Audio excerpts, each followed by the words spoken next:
Hello, and thank you for listening to this episode of the Moore's October Rants. Today's episode is going to be titled, The Frequent Wrong Use of the Word Obsessed.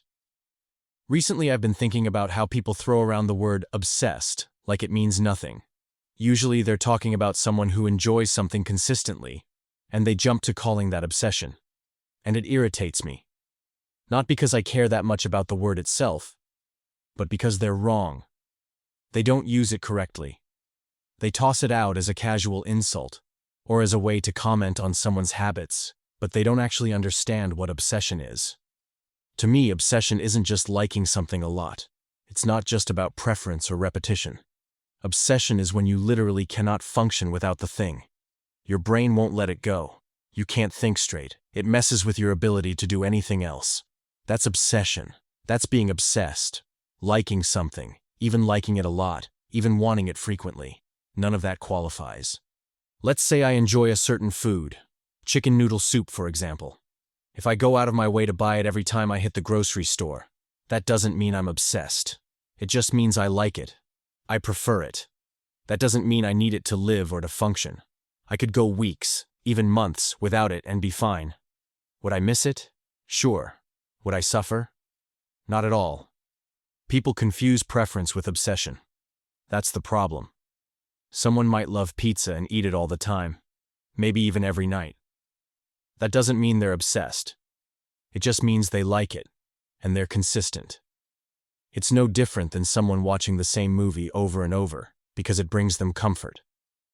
Enjoyment isn't the same as fixation. Obsession is a real thing.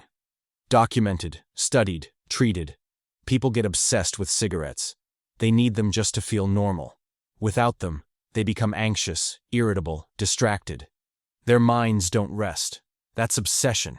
There's physical withdrawal, psychological dependence. It controls them. That's what obsession looks like. Not some dude who likes Thai food 3 times a week.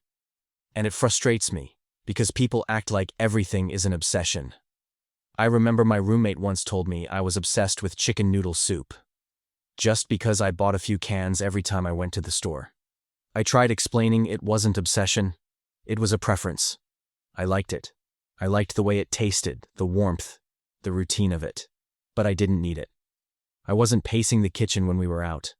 I wasn't anxious or depressed because I couldn't have it. I just enjoyed it. Apparently that concept was too complex for them. And it's not just that one person. It's people in general. They hear that you love something, and they instantly want to label it. Maybe it's a lack of vocabulary. Maybe it's projection. Maybe it's just pettiness. I don't know. But if someone enjoys something, why does that become a topic? Why does that invite criticism? I've experienced actual obsession. I've had it with technology before. My laptop broke once, and I couldn't stop thinking about it. It messed with my head. I felt incomplete. Everything in my day revolved around getting it fixed. I'd check for updates, think about solutions, research repairs, obsess over it. That was obsession. That was a disruption to my life. I couldn't focus on anything else. Same with social media.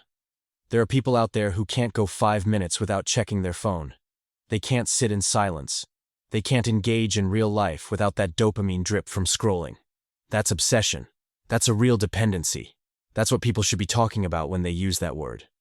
I've even been obsessed with a person before. That kind of fixation, that mental entanglement, it's consuming. It overrides everything. Your thoughts loop around them constantly. You question yourself, your actions, everything you do in relation to that person. It's unhealthy, and it's painful, and when you've been through that, when you know what it feels like to be truly obsessed, it becomes easy to recognize who's just enjoying something versus who's really losing themselves. So when someone casually calls me obsessed over chicken noodle soup, I know they don't know what they're talking about. It's not even that I'm offended. It's just that I'm aware of how lazy and inaccurate people can be when they speak. They use strong words without strong meaning. They don't think. They just say things. And fine. Let them think what they want. If they want to believe I'm obsessed with soup, go ahead. It doesn't bother me anymore.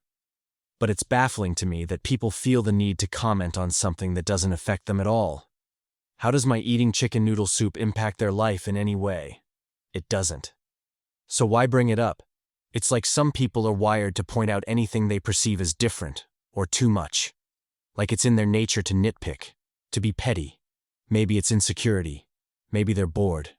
Maybe they just don't have enough going on in their own lives. Who knows? But calling someone obsessed because they enjoy a food, that's weak. That's lazy. I had a friend once who loved seafood, ate it all the time, loved the smell, the taste, the whole experience. Did I ever call him obsessed? Because I'm not an idiot. I can tell the difference between a person who likes something and a person who's trapped by it. Maybe that's the difference. I think before I speak. You could stretch this out to almost anything. If someone writes a lot of essays and they go through a bunch of pens, is that an obsession? Or is that just what happens when you write a lot? Someone might say, "Wow, you go through a lot of pens." Okay, and? What are they trying to say? What does that observation do for anyone? It's like saying, "Hey, that stop sign is red." No kidding. Thanks for the insight. Some comments are so pointless, they might as well not be said at all. And yet people still say them. Maybe they're trying to be funny. Maybe they're trying to be subtle. Maybe they're trying to make you feel weird about something you shouldn't feel weird about. That's the thing. Sometimes people bring stuff up not because they care, but because they're trying to plant a seed of doubt in you. They want to make you feel self-conscious. They won't say, "You should be ashamed," but they'll say something vague enough to let the guilt creep in on its own. That's how people operate. Quiet shame. Subtle judgment. But I see it. I know how that game works. Just because I go through a lot of pens doesn't mean anything. It means I'm writing. Maybe I'm learning. Maybe I'm working through something. Maybe I'm producing. That's not shameful. That's not obsessive. That's living. So yeah, people should think before they speak. Stop using words you don't understand. It's not my job to explain the difference between obsession and preference every time someone hears me talk about soup. Learn the meaning of what you're saying before you say it. Anyways, thank you for listening to this episode of the Moore's October Rants. Signing out. Have a good one, guys. Goodbye for now.